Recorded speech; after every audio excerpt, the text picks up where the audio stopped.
डाळ वाटी गुजरातचा स्पेशल पदार्थ. ॲक्च्युली हा मारवाडामधला आहे.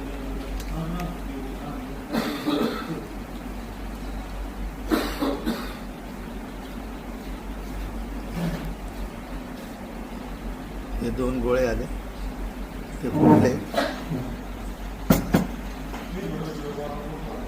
आता एक घी टाकलं त्याच्यावर,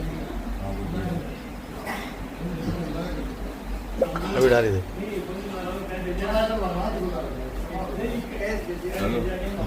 डाल थोडं.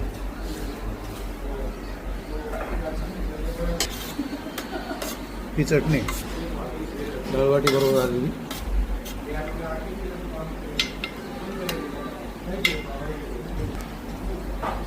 हा डाळ तडका डाळ वाटी बरोबर खाण्यासाठी. ही कुस्करलेली म्हणजे चुरा केलेली डाळ वाटी, त्याच्यावर तो तडका टाकला. 2 पळी घी टाकलं, तूप टाकलं आणि आता याचा आस्वाद घ्यायचा. अनिकेत बघा कसा जीव लावून, अगदी मन लावून खायच्या तयारीत आहे. भूक लागलेली दिसते अनिकेतला.